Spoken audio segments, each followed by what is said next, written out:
Friedlander. Yeah, Leaky, what exactly was the game plan on DeVoe, and what did you do that was so successful to keep him from getting anything going? Yeah, like Mondo said, Coach Lebo did a great job with the scouting report on him. They obviously run the Princeton offense, which is one of the hardest offenses to guard. But really, with a guy like DeVoe, who's just so dynamic in his scoring, you really just got to make him uncomfortable. You know, you got to know that he's gonna score every now and then, but you just got to make him work for it, make it difficult for him. And that's just what I try to do. Andrew Jones. Leaky, obviously, you discussed earlier before the season was started, one of your roles in this team was going to be to playing defense. But what is the rest of your role, and how comfortable are you in that? And how much pride do you take on being sort of that other guy who needs to be glued every time you guys play?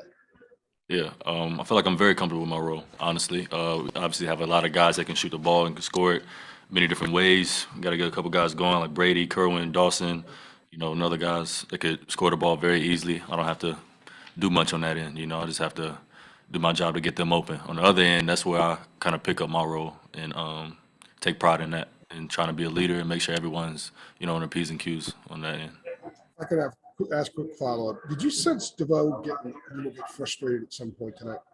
Absolutely. I think it was around the second half. I think he like kind of grabbed my leg and they called a foul on me. I just kind of knew at that point what we had did. So yeah. DJ Morales, go ahead. Hey, Leaky. So when you see guys like Armando and RJ putting up career numbers and it's your role on the team, in this game to hold, that 20-point game scorer, DeVoe, holding him to almost nothing. Like, how much easier then is your job made when you have those guys kind of putting up, their career numbers?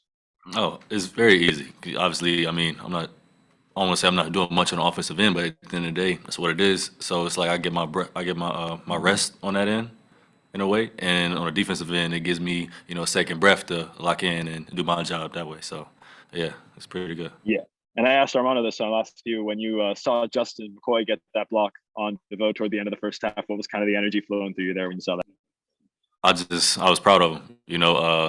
You could see him working in practice yesterday, trying to working extra with the coaches, trying to get the technique down and all that stuff. And I was just like, bro, just play your game, just be confident, like you'll be good. And getting that block, you see his work pay off is pretty good. Appreciate you. Yep. CL Brown. Leaky, when would you say you kind of bought into the role that you have? Going back probably in past years, because a lot of kids, it seems like today would want to be the 20-point scorers and everything like that. And you're more valuable to this team not taking a lot of shots. Right. I feel like that. I don't know. I kind of accepted that role a long time ago. All my life I played point guard.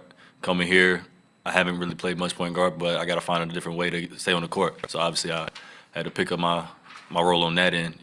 Growing up playing with guys like, Dennis Smith, Bam, Harry, Seth Woods back then. A lot of guys I used to play up with. I used to run point with them. So it was like I didn't have to score. I just had to bring the ball up the court and just find a way to stay on the court. And that's pretty much what it's been.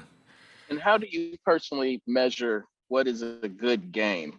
You know what I mean? For you, you've had games where you haven't taken a shot this year. Right. Just being effective without the ball. Trying to just do what it takes to win. If one of the guys struggling, say like RJ is struggling, I know ways to get him open. Screening for him, being a good screener. Making it easy for him to get to the goal or get an easier shot. If it's something that he's not seeing that I see, I can just let him know, just being a leader. Just anything I can do just to help us. Michael Coe. Hey, Leaky. So as you said, one of the leaders on this team and one of the older guys, how cool was it to see Puff Johnson finally get into the game after about a year since his last action? Yeah, it made my day, man. It made my day. He's put in a lot of work, man. It's been a tough road for him, but we always tell him he's in a better position than Cam Johnson was, and I seen that with my own two eyes. He has no idea, but he's gonna be good. He's real humble. He's a hard worker, so he's gonna be good. I was real happy for him. Thank you. All right, last two, Austin Bean and then Adam Smith. Hey, Leaky. Talking about Armando a little bit, being a leader on this team, I was just kind of wondering what you saw him, kind of doing over the off season that's led to him, being so dominant so consistently this year. Right. Honestly, what I saw in the offseason, he worked his butt off, honestly. But I just see him shooting threes every day. Working on stretching his game out. And the last game, he's starting to.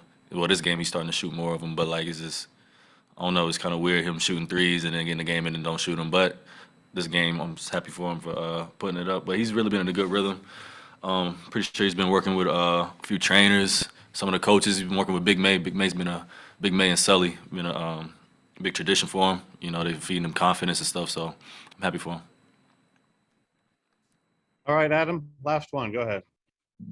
Leaky, I was going to ask you about Armando too, as being an older guy that's been around here. I'm sure you can remember the days when you get the ball inside and get a strip from him, and like you guys would be all over him about going up hard and stuff like that. I remember you doing that back in the day.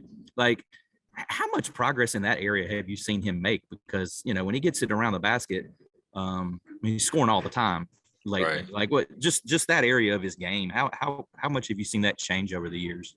Oh, tremendous. I honestly forgot. He's been so good lately. I honestly forgot how it was. Previous years. We obviously know about that one year. Don't really want to talk about it, but we all know what happened. But yeah, man, he's matured so much, man. I'm just so happy for him. I really want to see him thrive at the next level, man. I'm really happy for him. You mentioned Sean and Pat Sullivan and those guys. What do you hear them say to him? Like, what is the encouragement that they feed him? Honestly, it's a lot of tough love. They joke with a guy like him, and he has thick skin. He knows how to handle it, and we all laugh at him, but at the end of the day, that's just the language that he speaks, and that's what gets to him best. I mean, it's like the little stuff with him. Big May have a different relationship with him, so he kind of stays on him a little different. But man, it's been a good year for him. Thank you, man. Thank you, Leaky. Yeah, thank you.